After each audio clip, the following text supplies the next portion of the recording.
মূল্যায়ন ও সিদ্ধান্ত গ্রহণ করতেছিলাম, তাই না জান্নাত? ম্যাম কি বলেন, বুঝলাম না কথাটা।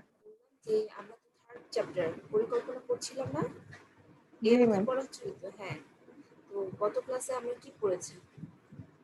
পরিকল্পনার লক্ষ্য, তাই না? পরিকল্পনার লক্ষ্যটা পড়েছিলাম, জি ম্যাম।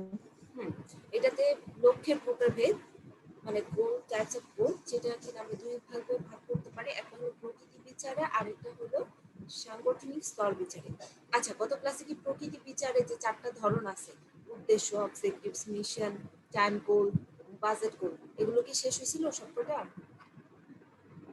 না ম্যাম, মিশন পর্যন্ত শেষ হয়েছিল, সময় লক্ষ্য আর বাজেট লক্ষ্য এটা হয়নি ম্যাম। আচ্ছা, সময় লক্ষ্য এবং বাজেট। দেখো, গোল ম্যাম, বলতে বা, হ্যাঁ বলো, কিছু বলার আছে? ম্যাম প্রকৃতি বিচারের কথা জিজ্ঞেস করলেন না? হ্যাঁ হ্যাঁ হ্যাঁ, এটাই মানে জি গত ম্যাম, ক্লাসে এই কি দুইটা, বলা প্রথম হয়েছে। দুইটা হয়েছে। আচ্ছা ঠিক আছে। সো আমরা তো জানি যে আহ, লক্ষ্য বা গোল বলতে কি বোঝায়, যে আমি কি চাচ্ছি, ভবিষ্যতে কি চাচ্ছি, কি অর্জন করতে চাচ্ছি। ওয়ালাইকুম সালাম মাসি। ভবিষ্যতে কোন ফলাফল লাভ করতে চাচ্ছি, যে ফলাফল লাভ করতে চাচ্ছি বা ভবিষ্যতে অভীষ্ট লক্ষ্যটাকে, মানে অভীষ্ট ফলাফলটাকেই বলা যায় লক্ষ্য। ঠিক আছে, যার জন্য আমরা সাধারণত পরিকল্পনা করে থাকি। যেমন এইখানে আমরা একটা ছকের মাধ্যমেও দেখতে পাই যে প্রথমে কি চলে আসে, আমি যখনই কোনো প্ল্যানিং করতে চাই বা পরিকল্পনা বা ব্যবস্থাপনা যাই বলি না কেন, সবার আগে কিন্তু আসে লক্ষ্যটা। ঠিক আছে, কি ফলাফল অর্জন করতে চাই, তারপর সেই ফলাফল অর্জনের জন্য আমার কি করতে হবে, পরিকল্পনা করতে হবে। তারপর সেই লক্ষ্য অর্জন উপযোগী করে উপায় উপকরণ সংগঠিতকরণ, যা পরিকল্পনা করা হয়েছে সেই অনুযায়ী আমার কি করতে হবে, সবকিছু সংগঠিতকরণ করতে হবে। তারপর সেই যে কাজগুলো করতে হবে, ঠিক আছে, উপায় উপকরণের মাধ্যমে যে বা ব্যবহার করে যে কাজগুলো করতে হবে সেগুলো সুষ্ঠুভাবে সম্পাদন করতে হবে। তারপর কি হবে, আমার লক্ষ্য অর্জন হবে। তো এইখানে প্রকৃতি বিচার বা ধরন মানে কত ধরনের হয়ে থাকে। তো সেইখানে আমরা প্রথমে দেখতে পাই অবজেক্টিভস। অবজেক্টিভস হলো তোমার লক্ষ্য, তো একটা মানে তোমার যখন অনেক বড় দীর্ঘমেয়াদী একটা লক্ষ্য থাকে, ঠিক আছে, অনেক বড় একটা গোল থাকে, তো ওই গোলটাকে অর্জন করার জন্য ছোট ছোট কিছু উদ্দেশ্য থাকে, যে কেন এই ধরনের লক্ষ্য তুমি নির্ধারণ করতে চাচ্ছ। ঠিক আছে, আমি কি ঠিক বলছি?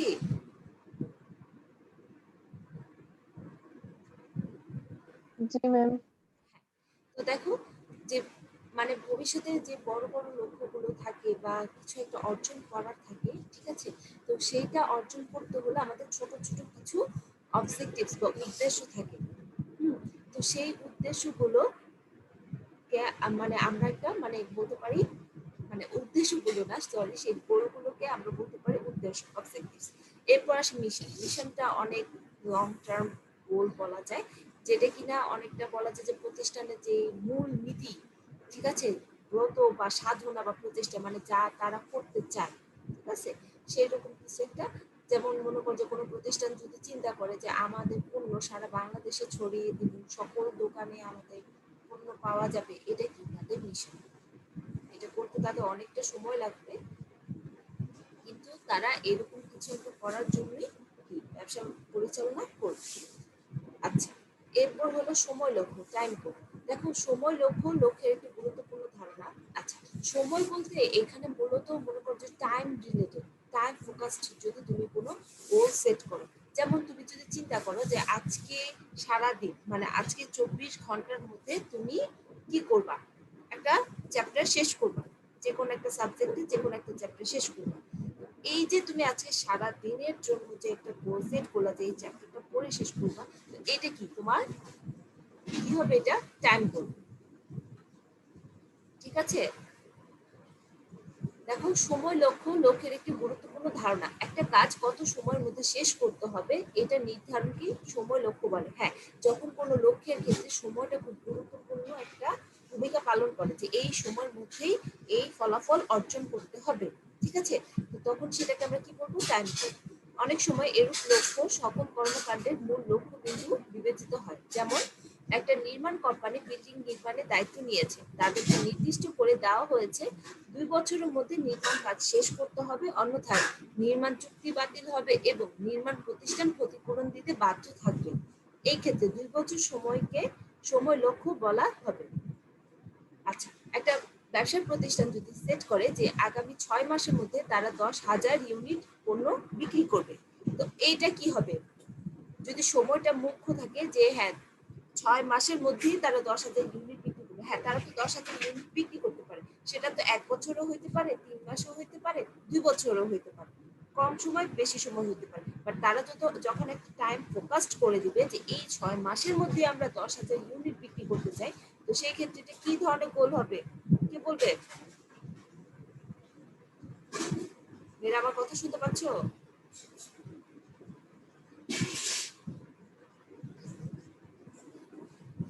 মেয়েরা আমার ম্যাম কথা একটু শোনা আরেকবার যাচ্ছে? বলেন।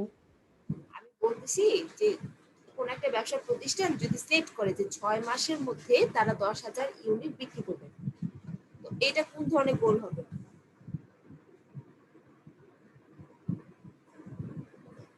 তোমরা কি আমার কথা শুনতে পাচ্ছ ম্যাম না? মনে হয় বাজেট লক্ষ্য। বাজেট লক্ষ্য হবে না।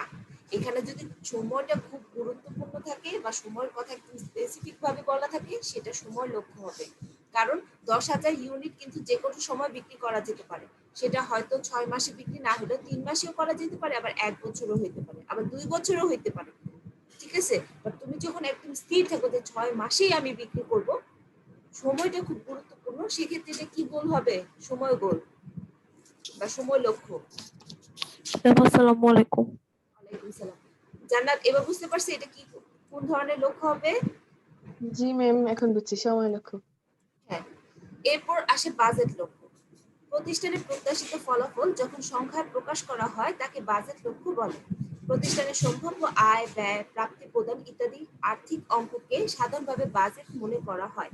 তবে সেই ক্ষেত্রে ওই বাজেটে একটা লক্ষ্য থাকতে পারে যাকে বাজেট লক্ষ্য বা টার্গেট বলা হয়ে থাকে। প্রতিষ্ঠানের মুনাফা বিগত বছরের তুলনায় 25% বৃদ্ধির লক্ষ্যকে বাজেট লক্ষ্য বলা হয়। এভাবে উৎপাদন বিভাগের 1 লক্ষ একক পণ্য উৎপাদনের পরিকল্পনা, শিক্ষা প্রতিষ্ঠানের একাদশ শ্রেণীতে 500 শিক্ষার্থী ভর্তি পরিকল্পনাকে বাজেট লক্ষ্য বা টার্গেট হিসেবে গণ্য করা হয়। আচ্ছা দেখো, কোন প্রতিষ্ঠান যখন কোনো একটা কিছু চাচ্ছে, সেটা যখন একদম স্পেসিফিক ভাবে সংখ্যায় বলা থাকে যে কি করতে চাই আমরা, মুনাফা, ঠিক আছে, মুনাফা 15% বাড়াতে চাচ্ছি, বা উৎপাদন এত পার্সেন্ট 10% বাড়াতে চাচ্ছি, বা আমরা হয়তো কি করতে চাচ্ছি, বিক্রয় বাড়াতে চাচ্ছি, কত 10 লক্ষ ইউনিট বাড়াতে চাচ্ছি, ঠিক আছে। তো এই ধরনের যখন কোনো লক্ষ্য যখন একদম সংখ্যায় প্রকাশ করা থাকে একদম স্পেসিফিক ভাবে, তো সেটাকে কি বলবে? বাজেট লক্ষ্য।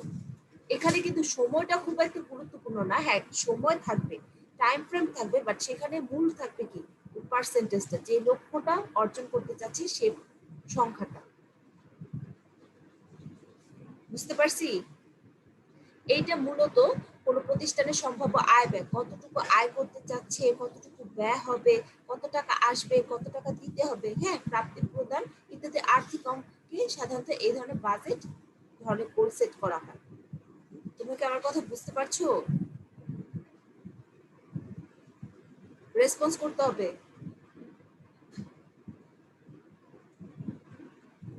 মেয়েরা আমার কথা শুনতে পাচ্ছ না?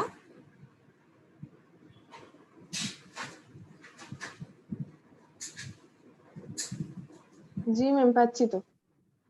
সেটা বলতে হবে তো, কারণ বুঝতে হবে যে নেটে সমস্যা হতে পারে, তোমরা আমার কথা নাও শুনতে পারো বা তোমরা নাও বুঝতে পারো, ঠিক আছে।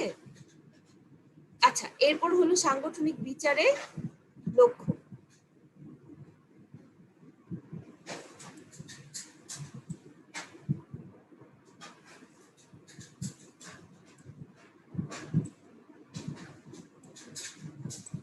আচ্ছা, আমরা এর আগের ক্লাসগুলোতে কি পড়ছি?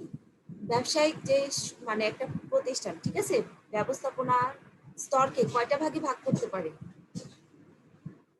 কথা বলবে। ম্যাম 3টি। উচ্চ স্তর, মধ্য স্তর এবং নিম্ন স্তর, তাই নিম্ন তো? স্তর। হ্যাঁ। জি ম্যাম। আমাদের লক্ষ্য স্থির করার ব্যাপারটা বা লক্ষ্যটা মানে লক্ষ্য সেট করা বা গোল সেট করার ব্যাপারটা যখন স্তর অনুযায়ী চলে আসে, তো সেই ক্ষেত্রে আমরা 3 ধরনের গোল দেখতে পাই। একটা হলো স্ট্র্যাটেজিক গোল, আরেকটা হলো বিভাগীয় বা কৌশলগত গোল, এটা মূলত কৌশলগত গোল বা ট্যাকটিক্যাল গোল বলা যায়। আরেকটা হলো কার্য সম্বন্ধীয় গোল বা অপারেশনাল গোল। ঠিক আছে?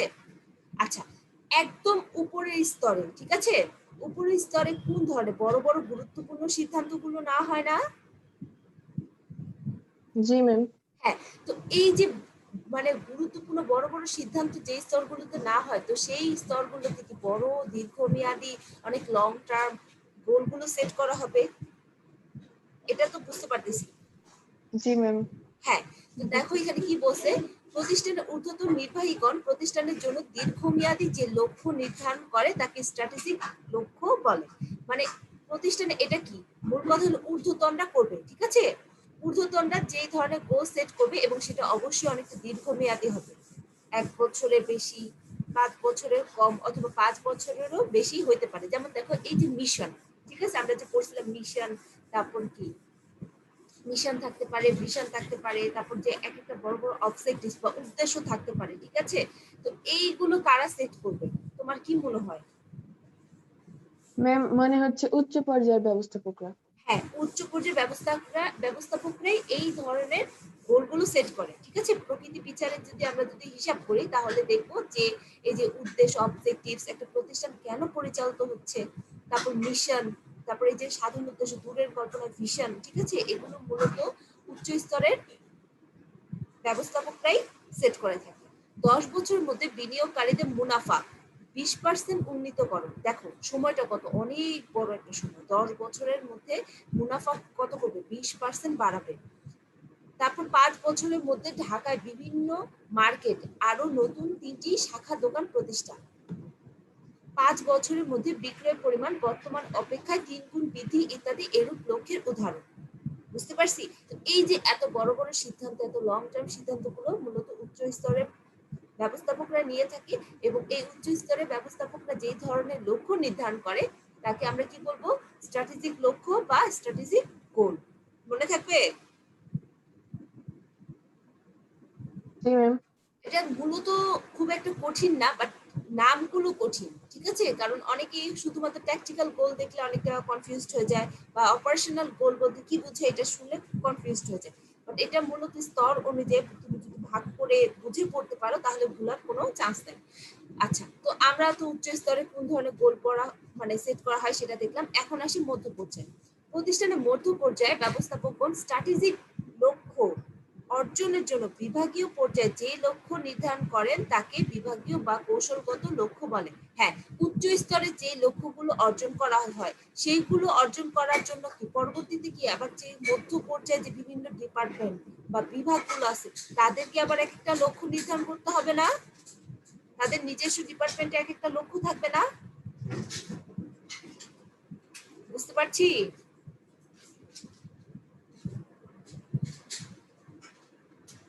অর্থাৎ বলতে পারি স্ট্র্যাটেজিক গোলকে অর্জন করার জন্য যে ট্যাকটিক্যাল গোলগুলো সেট করা হয় বা ট্যাকটিক্যাল কৌশলগত লক্ষ্যগুলো নির্ধারণ করা হয় তাকে কি বলবো, কৌশলগত লক্ষ্য বলবো, বা স্ট্র্যাটেজিক লক্ষ্যকে অর্জন করার জন্য মধ্য পর্যায়ে যে লক্ষ্যগুলো নির্ধারণ করা হয় তাকে কৌশলগত লক্ষ্য বলে।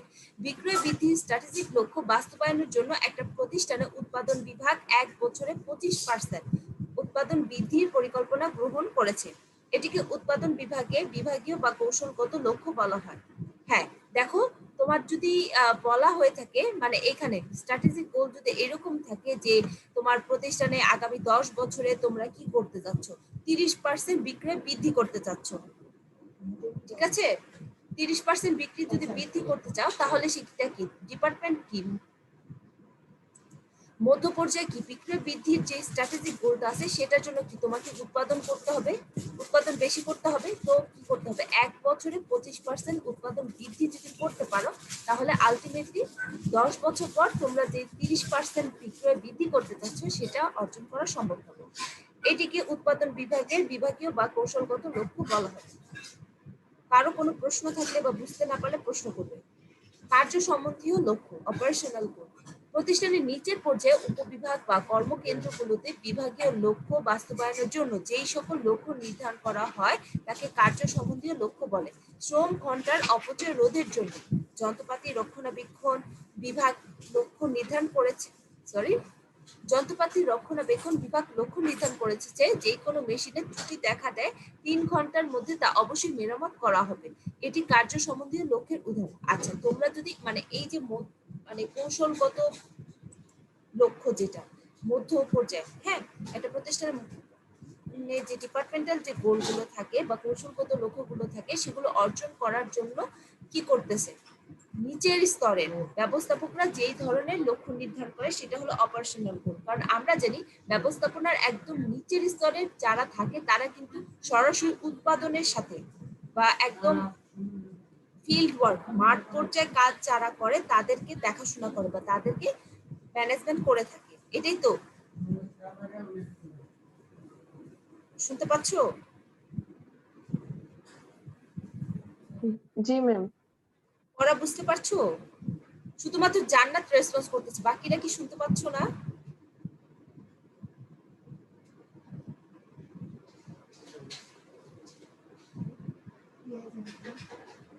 কোনো সমস্যা কি হচ্ছে? কিছু সমস্যা থাকলে বলতে পারো যে কোনো একটা সমস্যা হচ্ছে বা কিছু বলার আছে। কেন যেন আমার মনে হচ্ছে যে তোমরা হয়তো মানে শুনতেও পাচ্ছ না নাকি কি আমি বুঝতে পারছি না। এরকম মেসেজ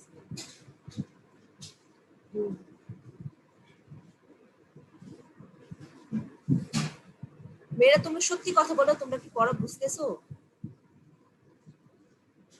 জি ম্যাম, বুঝতেছি তো। আচ্ছা, প্রতিষ্ঠানের নিচের পর্যায়ে অর্থাৎ সুপারভাইজিং লেভেলে যে ধরনের গোলগুলো সেট করা হয়, যেমন দেখো তোমরা কি চিন্তা করছো বা একটা ডিপার্টমেন্ট উৎপাদন ডিপার্টমেন্ট প্রোডাকশন ডিপার্টমেন্ট চিন্তা করছে 25% উৎপাদন বৃদ্ধি করবে। তো 25% উৎপাদন যদি আমার বৃদ্ধি করতে হয় সেখানে কি আমার শ্রম ঘন্টা যতটুকু আছে সেটা কি সর্বোচ্চ ব্যবহার করতে হবে বা কোনো মতে যেন অপচয় না হয় সেটা দেখতে হবে। অর্থাৎ কোনো মেশিন পত্র নষ্ট হয়ে বসে থাকা যাবে না বা কোনো শ্রমিক কাজ না করে বসে থাকতে পারবে না, ঠিক আছে? বা কোনো একটা অংশে উৎপাদন কাজ বন্ধ থাকা যাবে না। তো এইটার জন্য একদম মানে বটম লেভেল মানে নিচের স্তরে ব্যবস্থাপক যারা আছে তারা মোটামুটি বলা যায় যে সুপারভাইজার, ঠিক আছে, ফোরম্যান, তারা তারা যদি চিন্তা করে যে কোনো মেশিন নষ্ট হয়ে গেলে 3 ঘন্টার মধ্যে সেটা যতটা সম্ভব যত তাড়াতাড়ি সম্ভব এটা ঠিক করে ফেলতে হবে। কোনো ইউনিটে উৎপাদন কোনো ইউনিটে কেউ বসে থাকে না বা পাওয়ার সাপ্লাই কখনো অফ যাবে না। তো এই ধরনের যদি লক্ষ্য নির্ধারণ করে থাকে তাহলে সেটাকে বলবো আমরা অপারেশনাল গোল। আচ্ছা, এরপর আমাদের পড়তে ম্যাম, হবে। ম্যাম হ্যাঁ আমার বলো। একটা কোশ্চেন ছিল। হ্যাঁ ম্যাম, বলো। এই লক্ষ্যগুলি কি নিজের থেকে আগে করতে হবে নাকি? না না মানে না, ম্যাম, লক্ষ্যগুলো উপর থেকে আসবে। উপর থেকে আসবে? হ্যাঁ হ্যাঁ, এই সাংগঠনিক স্তর বিচারে যে লক্ষ্যগুলো আছে সেগুলো উপর থেকে নিচে যাবে। কারণ তোমার তাহলে ম্যাম এই যে দুই হ্যাঁ নাম্বারটার 2 নাম্বারটায় যে লিখলো বিক্রয় বৃদ্ধির স্ট্র্যাটেজিক লক্ষ্য বাস্তবায়নের জন্য, সেটাই তো। তাহলে ম্যাম আগে এটা করতে হবে না? সেটাই তো, দেখো একদম উপরের স্তরে যদি তারা যদি চিন্তা করে আগামী 5 বছরের মধ্যে তারা কি করবে, তাদের বর্তমান যে সেলসটা আছে, ঠিক আছে, যে পরিমাণ তারা বিক্রি করে তার 30% বাড়ায় ফেলবে, হ্যাঁ, বা 3 গুণ করবে, সেলসটা 3 গুণ করবে, 30% বাদ দাও। তারা হলো বর্তমানে যদি 100 ইউনিট বিক্রি করে সামনের বছর তারা 300 ইউনিট বিক্রি করতে চাচ্ছে। তো এইটা কি, এটা হলো তাদের স্ট্র্যাটেজিক লক্ষ্য একদম উপরের স্তরে বা সারা বাংলাদেশে। এখন হয়তো তাদের কার্যক্রম শুধুমাত্র ঢাকা জেলায় বা ঢাকা বিভাগের মধ্যে মানে সীমাবদ্ধ, বাট তারা চাচ্ছে সারা বাংলাদেশে তাদের বিক্রয় কার্যক্রম চালাতে, ঠিক আছে? তো এইটা কি হবে, এটা হবে স্ট্র্যাটেজিক লক্ষ্য। আর তারপর মনে করো এই যে যদি সারা বাংলাদেশে যদি বিক্রয় বৃদ্ধি করতে চায় বা বিক্রয় কার্যক্রম সম্প্রসারণ করতে চায় তাহলে কি এই প্রতিষ্ঠানটা যে বিভিন্ন ডিপার্টমেন্ট গুলো এটা আছে, কৌশলগত হবে। হ্যাঁ, তো ডিপার্টমেন্ট গুলো কি করবে, তাদের নিজেদের লক্ষ্য সেট করবে। যেমন উৎপাদন বিভাগ কি করবে, উৎপাদন বৃদ্ধি করবে। তারপর যদি তাদের যদি পণ্যের যদি মান উন্নয়ন করতে হয় তো সেটার জন্য যদি গবেষণা করতে হয়, রিসার্চ করতে হয় বা পণ্য মানে কি বলে কোয়ালিটি ডেভেলপ করতে হয়, তাহলে সেই ডিপার্টমেন্ট যেটা আছে এটার জন্য সেই ডিপার্টমেন্ট তাদের কাজ করবে। তারপর দেখো অনেক উৎপাদন করতে হলে কি লাগবে, টাকা পয়সা লাগবে না? ফিনান্স ডিপার্টমেন্ট ওই টাকা পয়সা জোগাড়ের ব্যবস্থা করবে। তারপর বিক্রয় বৃদ্ধি করার জন্য মার্কেটিং ডিপার্টমেন্ট কি করবে, লোকবল বৃদ্ধি করবে, তাই না? লোকবল নিয়োগ দিবে না? জি এবার ম্যাম। বুঝতেছি। হ্যাঁ, এটা জি হলো ম্যাম, তাহলে কৌশলগত বুঝছি উপর লক্ষ্য। থেকে আসবে। আর এরপরে যে দেখো এক একটা ডিপার্টমেন্ট এক একটা লক্ষ্য নির্ধারণ করলো, তারপর মনে করো যে তারপর একদম শেষের যারা আছে, যারা কিনা একদম চির পর্যায়ে গ্রুপ লেভেল বা ফিল্ড ওয়ার্ক গুলো করে, তারা যে ধরনের গোলগুলো সেট করবে, ঠিক আছে, একদম অ্যাকশন ওরিয়েন্টেড যে গোলগুলো সেট করবে সেগুলো হবে কার্য সম্বন্ধীয় বা অপারেশনাল গোল। আচ্ছা, পরিকল্পনা প্রণয়নের ধাপ বা বিভিন্ন পদক্ষেপ। আচ্ছা, আমরা পরিকল্পনা কি সেটা দেখলাম। বিভিন্ন ধরনের পরিকল্পনা, মানে বিভিন্ন ধরনের পরিকল্পনা এখনো দেখি নাই, বা পরিকল্পনা এবং লক্ষ্যের মধ্যে বা গোলের মধ্যে রিলেশনটা কোথায় বা কিভাবে তারা কানেক্টেড সেটা দেখলাম। এখন আমরা দেখব যে পরিকল্পনা আমরা কিভাবে প্রণয়ন করতে পারি বা একটা পরিকল্পনা কিভাবে নিতে পারি, মানে যেভাবে নিলে বা যেভাবে পরিকল্পনা প্রণয়ন করলে এর কি বাস্তবায়ন করা অনেক বেশি সম্ভাবনা থাকে, ঠিক আছে? মানে ম্যাম, প্রথম পয়েন্ট আমি পড়বো না? হ্যাঁ, আচ্ছা পড়ি। ফার্স্টে ইন্ট্রোডাক্টরি কথাবার্তা আমি পড়ে যাই। পরিকল্পনা ব্যবস্থাপনার সবচেয়ে গুরুত্বপূর্ণ কাজ, এটি একটি চিন্তন মনন প্রক্রিয়া যা পরিকল্পনা প্রণয়নকালে ভবিষ্যতে নানা বিষয় বিবেচনা প্রয়োজন পড়ে। এটি কোনো আবেগ বা শুধুমাত্র অনুমান নির্ভর কার্য নয়, বরং বিজ্ঞানসম্মত উপায়ে ধারাবাহিক প্রক্রিয়া পরিকল্পনা রচিত হয়। পরিকল্পনা ব্যক্তি প্রতিষ্ঠানের সর্বস্তরে পরিব্যাপ্ত হওয়ায় এর উপরি স্তরে দীর্ঘমেয়াদী বা মধ্যমেয়াদী পরিকল্পনা গ্রহণ করা হয়। ফলে যেখানে পরিকল্পনা গ্রহণের যথেষ্ট চিন্তা ভাবনা ও বিচার বিশ্লেষণ প্রয়োজন পড়ে, কিন্তু মধ্য ও নিম্ন পর্যায়ে ওই পরিকল্পনার আলোকে বিভাগীয় ও কার্য ভিত্তিক যে সকল পরিকল্পনা না হয় সেইখানে বিচার বিশ্লেষণের আবশ্যকতা স্বভাবতই কম আসে। সুতরাং বা তথাপিও কার্যকর পরিকল্পনা প্রণয়নে যে সকল ধারাবাহিক পদক্ষেপ অনুষ্ঠিত হয় তা নিম্নে রেখাচিত্রের সাথে তুলে ধরা হলো। আচ্ছা, এখানে আমরা 6টা স্টেপ দেখতে পাই। 6টা স্টেপই প্রয়োজন আছে, বাট সবসময় প্রত্যেকটা পরিকল্পনার ক্ষেত্রে যে একদম 6টা স্টেপ ধাপে ধাপে হয় সেটা কিন্তু না, কারণ এই সেম কথাটা এইখানে বলে দিছে যখন একটা উচ্চ স্তরে, ঠিক আছে, যেমন দেখো এই যে এখানে স্ট্র্যাটেজিক একটা লক্ষ্য, সেটা কি আমরা অর্জন করতে চাই, তো এই স্ট্র্যাটেজিক গোলটা অ্যাচিভ করার জন্য কি আমাদের একটা স্ট্র্যাটেজিক প্ল্যানিং করতে হবে, তাই না?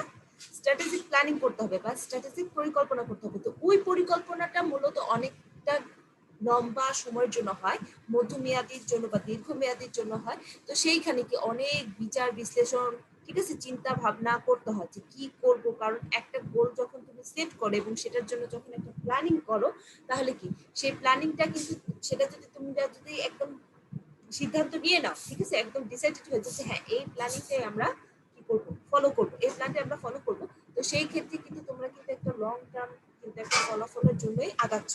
এবং মাঝপথে সেটা থামাই দিলে বা সেটা যদি মনে হয় যে না এটা কাজ করতেছে না, এটা একটা ভুল প্ল্যান ছিল, তখন কিন্তু অনেকটা ক্ষতি হয়ে যায়, ঠিক আছে? অনেক সময় দেখা যায় এখান থেকে কামব্যাক করাও সম্ভব হয় না। তো এর জন্য উচ্চ স্তরে বা বলা যায় মধ্য স্তরে যেই ধরনের প্ল্যানিং গুলো করা হয় সেগুলো অনেক চিন্তা ভাবনা বিচার বিশ্লেষণ অনুযায়ী করা হয়, বাট ওইগুলোকে ইমপ্লিমেন্ট করার জন্য, ঠিক আছে, ওই প্ল্যানগুলোকে ইমপ্লিমেন্ট করার জন্য মধ্য স্তর বা বলা যায় সবচেয়ে বিশেষ করে নিম্ন স্তরে তাদের কিন্তু অতটা বিচার বিশ্লেষণ করতে হয় না বা এতগুলো স্টেপ ফলো করতে হয় না। আচ্ছা, প্রথম স্টেপ কি আছে, ভবিষ্যৎ মূল্যায়ন, এটা নাকি জান্নাত করবে। হ্যাঁ, জান্নাত পড়ো তো। ম্যাম, ভবিষ্যৎ মূল্যায়ন, ইভ্যালুয়েশন, ইভ্যালুয়েটিং ফিউচার। প্রতিষ্ঠানের অভ্যন্তরীণ শক্তি ও দুর্বলতা এবং বাহ্যিক সুযোগ ও বাধা চিন্তায় নিয়ে ভবিষ্যৎ অবস্থা কেমন হতে পারে তার আগাম মূল্যায়নকে পরিকল্পনা প্রণয়নে ভবিষ্যৎ মূল্যায়ন বলে।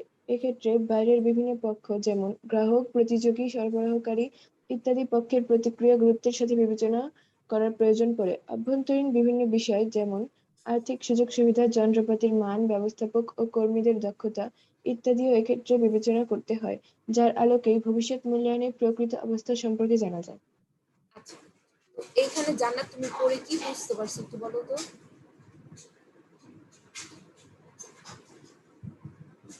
কিছু বুঝছি জান্নাত? জান্নাত কি শুনতে পাচ্ছো? ম্যাম, প্রতিষ্ঠানের আহ, ভিতরে দুর্বলতাগুলি আর কিভাবে ঠিক করবো ওগুলি নিয়ে চিন্তা করে দেখো, আমাদের মানে পরিকল্পনাটা পুরোপুরি কি ভবিষ্যৎ নির্ভর না? আমরা যে ভবিষ্যতের জন্যই তো কিছু একটা করতেছি, চিন্তা ভাবনা করতেছি যে কি করবো বা কি করা যায়। হ্যাঁ, তো এই যে দেখো তোমার কি, তোমার ব্যক্তি বলতে মানে তুমি যদি তোমার নিজের ভিতরের কথা চিন্তা করো, তো তোমার কিছু জিনিস আছে যেটা তুমি খুব ভালো পারো, সেটাকে কিনা তোমার অভ্যন্তরীণ শক্তি বলা যায়। হ্যাঁ, সেটা তোমার কি স্ট্রেংথ। তুমি হয়তো কিছু কাজ ভালো পারো বা কোনো একটা জিনিস হয়তো খুব ভালো বুঝো। হ্যাঁ, এটা কি স্ট্রেংথ। আবার দেখা যায় যে তুমি কোনো একটা জিনিসে বা কোনো একটা কাজে খুব উইক, ঠিক আছে।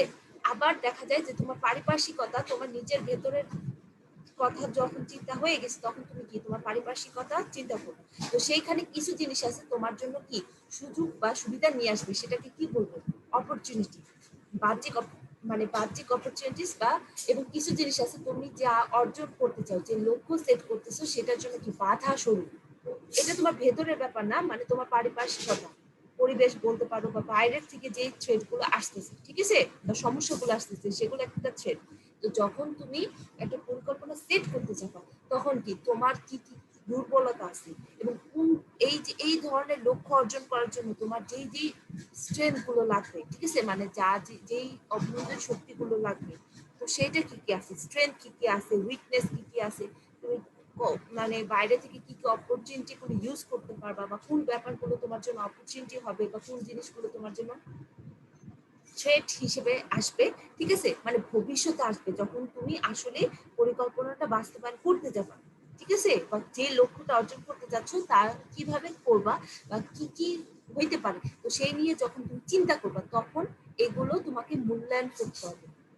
কারণ এটা যদি তুমি মূল্যায়ন না করো, তাইলে কিন্তু তোমার পরিকল্পনাটা কখনোই বাস্তবায়ন করা সম্ভব না। কারণ তুমি কোন কাজে ভালো বা কোন কাজে খারাপ, মানে কোন কাজে তোমার দুর্বলতা আছে, এবং কোন জিনিসটা তুমি অপরচুনিটি হিসেবে ইউজ করতে পারবে, এবং কোন ধরনের ট্রেড গুলো থেকে তোমাকে আগেই সাবধান হইতে হবে। তো এই জিনিসগুলো যদি আগেই না জানো বা না মানে অ্যাজিউম করতে পারো, তাইলে কিন্তু তুমি কিন্তু পরিকল্পনা ঠিকঠাক মতো করতেও পারবে না, মানে তোমার পরিকল্পনাটাও যেমন ঠিক হবে না, তেমন এটার বাস্তবায়নও তেমন একটা ভালো হবে না। যেমন দেখো, একটা প্রতিষ্ঠানের কি বিভিন্ন পক্ষ জড়িত থাকে, ঠিক আছে, যেমন বাইরে যেমন থাকে কাস্টমার থাকে, কম্পিটিটর থাকে, সাপ্লাইয়ার থাকে যারা পণ্য সরবরাহ করে, তারপর হলো এই সকল পক্ষগুলো তারা কি তোমার জন্য মানে অপরচুনিটি হিসেবে বিবেচিত হচ্ছে, নাকি তাদের থেকে কোনো থ্রেট আসতেছে, এটা তোমাকে আগে বুঝতে হবে। তুমি যদি একটা নতুন ধরনের পণ্য নিয়ে কাজ করতে চাও, ঠিক আছে, নতুন ধরনের পণ্য বাজারে ছাড়তে যাও উৎপাদন করে, তো এই ক্ষেত্রে বিভিন্ন পক্ষগুলো তারা কোন ধরনের রিয়েক্ট দিতে পারে, এটা আগে ভাগে একটা অনুমানের দরকার আছে না? তোমরা কি আমার কথা বুঝতেছো? মমো, লাইবা, নওশিন, নাবিলা, তোমরা কি বুঝতে পারতেছো বাবা? এগুলো যদি এখন ক্লিয়ার না হয়ে যাও না, পরে কিন্তু এগুলো নিয়ে কনফিউজড হয়ে যাবা। এর জন্যই কিন্তু আজকে আমি বারবার বলতেছি, তোমরা বুঝতে পারছো কিনা, বুঝতে পারছো কিনা, কারণ না বুঝতে পারলে কিন্তু পড়ে লাভ নাই। আচ্ছা, তো দেখো, এই যে বিভিন্ন পক্ষগুলো, এগুলো থেকে কি কেউ কেউ হয়তো তোমার জন্য অপরচুনিটি হিসেবে আসবে, কেউ কেউ থ্রেট হিসেবে আসবে।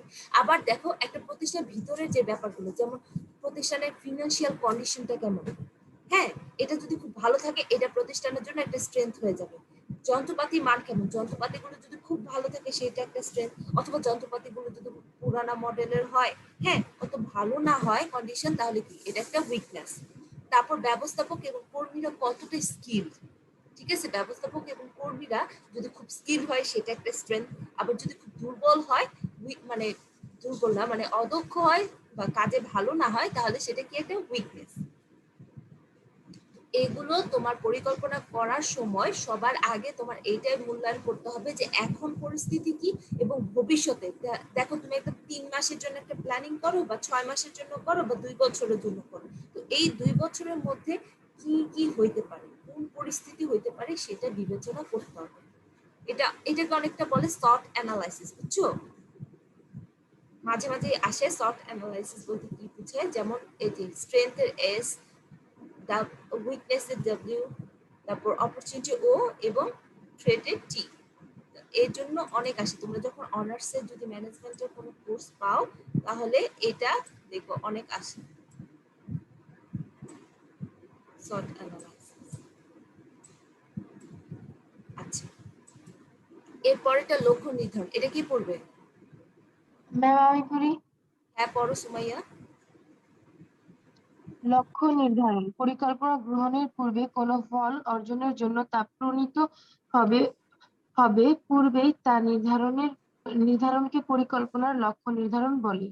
বাস্তব অবস্থা ও ভবিষ্যৎ সুবিধা অসুবিধা সম্পর্কে ধারণা গ্রহণপূর্বক তার আলোকে প্রতিষ্ঠানের মৌলিক লক্ষ্য নির্ধারণ ও যে অনুযায়ী বিভাগ ও উপবিভাগের লক্ষ্য ও অধিলক্ষ্য সাবগোল নির্ধারণ পরিকল্পনার পরবর্তী গুরুত্বপূর্ণ ধাপ।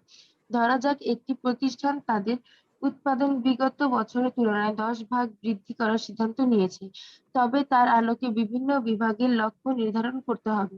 এই সময় লক্ষ্য অবশ্যই সুস্পষ্ট ও সম্মিলিত হওয়া উচিত। দেখো তুমি যখন তোমার ভবিষ্যতের অবস্থা SWOT অ্যানালাইসিসটা যখন করে ফেলছো, ঠিক আছে, মানে কি কি স্ট্রেংথ আছে, উইকনেস আছে, অপরচুনিটি আছে, থ্রেট আছে, বর্তমানে অবস্থা কি, ভবিষ্যতে কেমন হইতে পারে, ঠিক আছে। তো এইগুলো যখন তুমি ভালোভাবে বুঝে ফেলছো বা মানে অ্যানালাইসিস করে ফেলছো, তখন এরপরে তুমি কি করবা? লক্ষ্য নির্ধারণ করবা না যে তুমি আসলে কি ফলাফল অর্জন করতে চাচ্ছ? এটাই তো করবো সুমাইয়া। জি ম্যাম। হ্যাঁ, তখন কিন্তু আমার লক্ষ্য নির্ধারণ বা এই যে আমরা যে একটু আগে যেটা বললাম যে গোল সেট সেট মানে গোল, লক্ষ্য নির্ধারণ বা লক্ষ্য বলতে যে প্রকৃতির ধরনগুলো দেখলাম সেগুলো, তখন কি চলে আসে? লক্ষ্য নির্ধারণের ব্যাপারটা চলে আসে। হ্যাঁ, পরিকল্পনার আগেই কিন্তু আমাদের লক্ষ্য নির্ধারণ করতে হবে, কারণ পরিকল্পনার আগে যদি লক্ষ্য নির্ধারণ না করি তাহলে আমরা পরিকল্পনাটা করবো কিসের জন্য? লক্ষ্যটা তো পরিকল্পনার ফলাফল না, যা অর্জন করতে চাচ্ছি। জি তো ম্যাম। সেটাই। হ্যাঁ, বাস্তব অবস্থা বা ভবিষ্যতের সুবিধা অসুবিধা এসব কিছু বিচার বিবেচনা করে তখন আমরা কি একটা লক্ষ্য নির্ধারণ করবো। দেখো, মূল একটা গোল সেট করলাম, তো এই গোলটা অর্জন করার জন্য আরো কিছু ছোট ছোট গোল চলে আসে না, সাব গোল বলা যায়, যে যেটাকে অনেকটা আমরা উদ্দেশ্য হিসেবে বলছিলাম গত ক্লাসে এবং আজকেও যে একটু বললাম অবজেক্টিভস। আমার একটা গোল আছে এবং সেই গোলটাকে অর্জন করার জন্য আরো কিছু ছোট ছোট গোল সাব গোল চলে আসে। ওই গোলটা অর্জন করার জন্য আমার এই এই এক একটা স্টেপ পার হইতে হবে। মনে আছে কারো?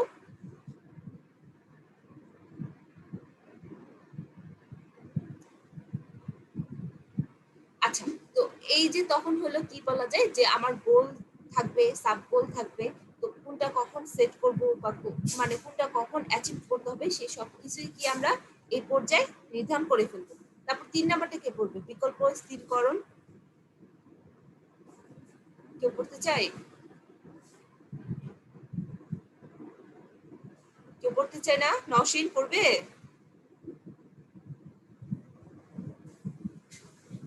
নওশীন কি শুনতে পাচ্ছো?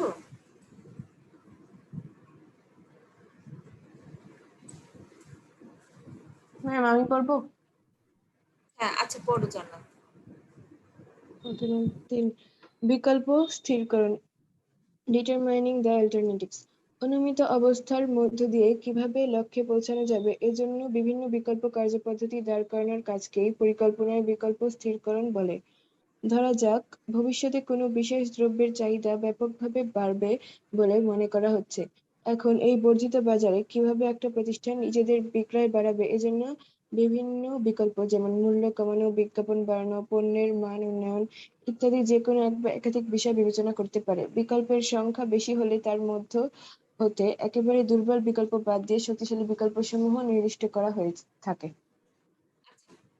বিকল্প স্থির করো। দেখো তুমি যখন একটা লক্ষ্য স্থির করো তো সেই লক্ষ্যটা অর্জন করার জন্য কিন্তু অনেকগুলো অপশন আসতে পারে, ঠিক আছে, অনেকগুলো অপশন আসতে পারে যেগুলো কিনা আমরা বলতে পারি অল্টারনেটিভস। হ্যাঁ, তো এই অল্টারনেটিভস এর মধ্যে কোনটা তুমি ফলো করবে বা কোন কোন অল্টারনেটিভস গুলো আছে সেগুলো আগে নির্ধারণ করতে হবে।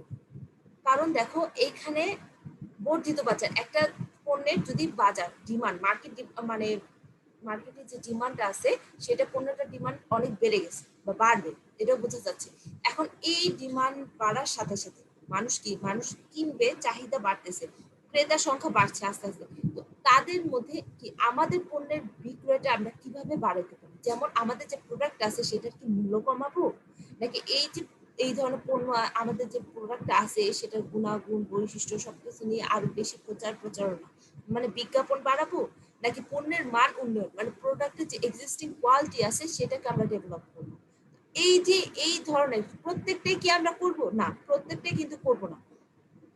কারণ এক একটা কি বলে কাজের মানে এক একটা অপশনের কিন্তু ফলাফল এক এক রকম হবে। যেমন মূল্য কমালে কি হবে, আমার কিন্তু মুনাফার পরিমাণ কমে যাবে। বিজ্ঞাপন দিলে কি হবে, বিজ্ঞাপনের জন্য আমার খরচ বেশি হবে। তারপর পণ্যের মান উন্নয়নের জন্য কি আমার অবশ্যই আগে গবেষণা রিসার্চ করতে হবে। তারপর পণ্যের মান উন্নয়নের জন্য আমার মানে প্রোডাকশন একদম সিস্টেমটাই চেঞ্জ করতে হবে, বা প্রোডাকশন করার প্রসিডিওরটাই হয়তো চেঞ্জ করতে হবে, তাই না? তো এক একটা কাজের জন্য কিন্তু আমার এক এক ধরনের অ্যাকশন নিতে হবে। এক একটা কাজ না মানে এক একটা যে লোক মানে কি করতে যাচ্ছে, ঠিক আছে, বিকল্পের জন্য কিন্তু আমার এক এক ধরনের অ্যাকশনে যাইতে হবে। তো এখন কোনটা আছে, কোনটা আসলে বাস্তবসম্মত বা এটা থেকে সত্যি আমরা যে লক্ষ্যটা স্থির করছি সেটা অ্যাচিভ করা সম্ভব, অ্যাচিভেবল, তো সেই অপশনগুলো আমাদের হাতে রাখতে হবে। এবং যেগুলো দুর্বল মানে যেগুলো কাজ করবে না মনে হচ্ছে, এই ধরনের অপশন তেমন একটা সুফল নিয়ে আসবে না, তো সেগুলো কি করতে হবে, বাদ দিতে হবে।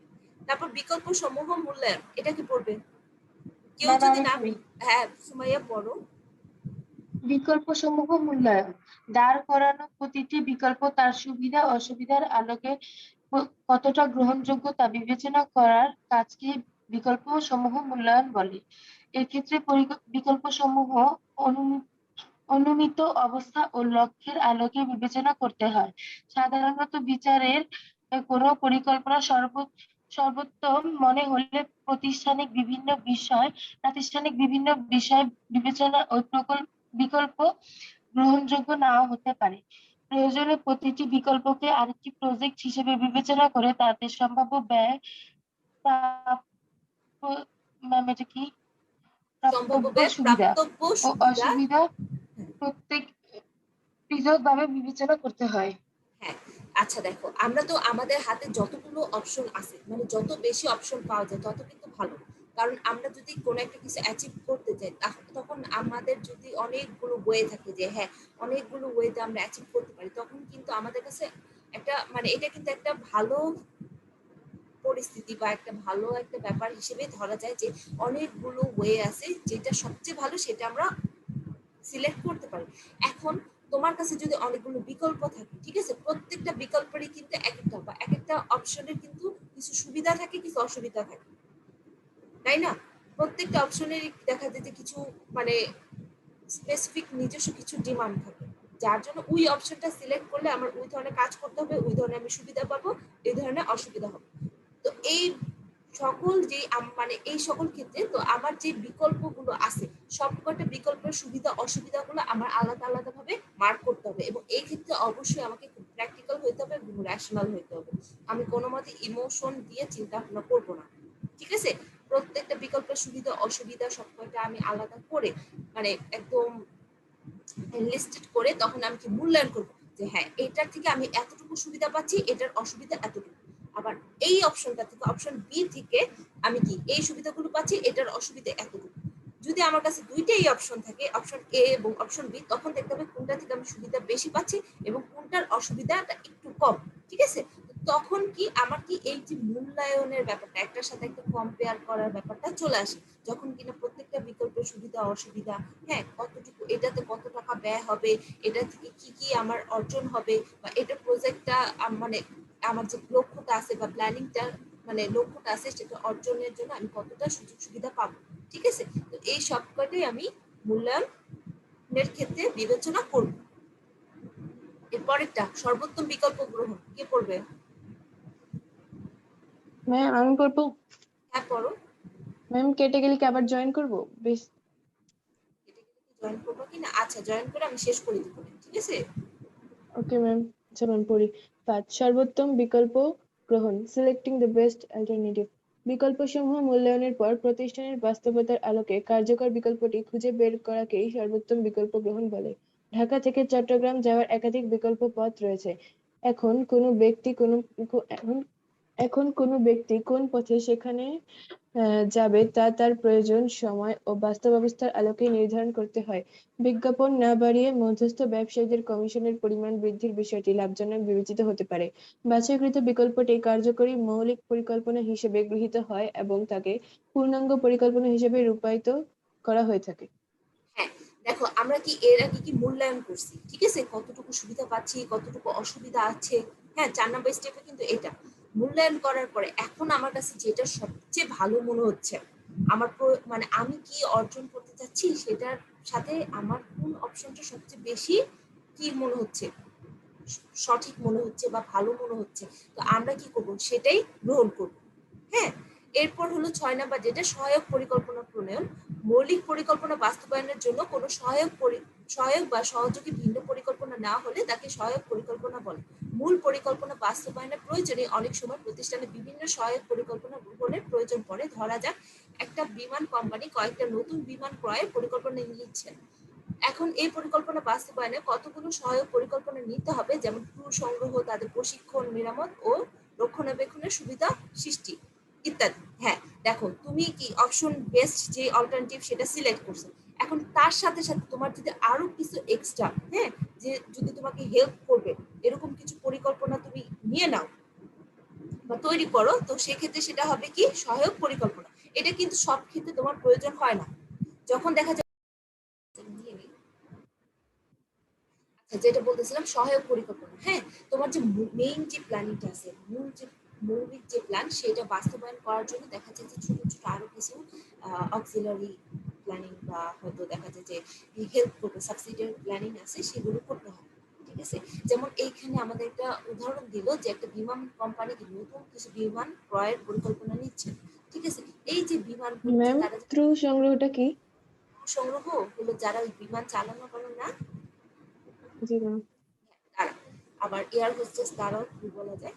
এখন মনে করো যে এই যে যারা বিমান কোম্পানি নতুন বিমান ক্রয় করতেছে তাদের এর জন্য কি তারা হয়তো ভালো কোথা থেকে বিমানগুলো ক্রয় করবে, ঠিক আছে, কত দামের করবে, আর কি পণ্য আনা নেওয়ার জন্য বিমান ক্রয় করবে নাকি মানুষ আনা নেওয়ার জন্য বিমান ক্রয় করবে, সেটাও তাদের সেট করতে হবে। কত টাকা দিয়ে কিভাবে কখন কিভাবে করবে সেটা হলো কি তাদের মৌলিক পরিকল্পনা, ঠিক আছে, মূল প্ল্যান। এখন সেটার সাথে সাথে কি তাদের এই যে প্ল্যানিং গুলো বাস্তবায়ন করার জন্য আরো কিছু লাগবে না, সে কি বিমান ক্রয় করে রাখলেই হবে। যেমন এই যে বিমানগুলো যারা চালাবে, ঠিক আছে, তাদেরকে সংগ্রহ করতে হবে, তারপর তাদেরকে কি প্রশিক্ষণ দিতে হবে, তারপর এই যে যে বিমানগুলো আছে সেগুলো মেরামত করা, রক্ষণাবেক্ষণ করা, এগুলোরও তো কাজ আছে, তো এগুলোর কি ব্যবস্থা করতে হবে না, বুঝতে পারতেছি। জি ম্যাম। এই ধরনের সহায়ক পরিকল্পনা থাকতে পারে। যেমন মনে করো যে তুমি সারাদিন কি চিন্তা করছো যে আজকে অনেক পড়াশোনা করবা, অ্যাকাউন্টিং এর একটা ম্যাথের চ্যাপ্টার শেষ করবা, ঠিক আছে। যেমন কি নগদান চ্যাপ্টার, মানে নগদানের একটা চ্যাপ্টার, নগদান কি কোনো চ্যাপ্টার আছে নাকি একদম হিসেবে মানে কোন একটা চ্যাপ্টারের মধ্যে নগদান চলে আসে, আমার মনে নেই। না ম্যাম, নগদান আলাদা চ্যাপ্টার আছে। হ্যাঁ, তো নগদান বই। নবদান ওই চ্যাপ্টারটা মনে করো আজকে শেষ করবে, তো নবদান এই চ্যাপ্টারটা শেষ করার জন্য, ঠিক আছে, তোমাকে কি অন্যান্য যে ক্লাসের যে ব্যাকআপ গুলো আছে তোমাকে কিন্তু ক্লাসও করতে হবে। অন্যান্য কাজগুলো আছে না, যেমন তোমার সারাদিনে যে বেসিক যে কাজগুলো আছে, হয়তো ঘরের কিছু কাজে সাহায্য করতে হবে, তোমার খাওয়া দাওয়া আছে, গোসল করা আছে, ক্লাসের টাইমে যে ক্লাসগুলো জয়েন করতে হবে সেগুলো নোটস রাখতে হবে, তো এইগুলা তুমি কিভাবে করবা। হ্যাঁ, তো এই অক্সিলারি কাজগুলো বা নবদানের ম্যাথগুলো তোমার হচ্ছে কিনা সেগুলো তুমি কিভাবে চেক করবে। তো এই ধরনের যদি তোমার আলাদা কোনো প্ল্যানিং থাকে মানে মেইন প্ল্যানটাকে বাস্তবায়ন করার জন্য, তো সেটা তুমি কি বলবা জানা। তাহলে ম্যাম ওইটা হবে সহায়ক হ্যাঁ, পরিকল্পনা। সহায়ক পরিকল্পনা, এটা কিন্তু তোমার মূল প্ল্যানের সাথে কিছু না, এটা কি তোমার মূল প্ল্যানটাকে হয়তো হেল্প করবে বা বাস্তবায়ন করতে সাহায্য করবে, তো সেটাই হলো সহায়ক পরিকল্পনা। তো আজকে কি আমরা সবকটা বুঝছি, জি ম্যাম, বুঝতে পড়া পারছি। বুঝতে পারছি। আচ্ছা, তো এখন হলো তাহলে এখন আমরা পড়াশোনা শেষ করি।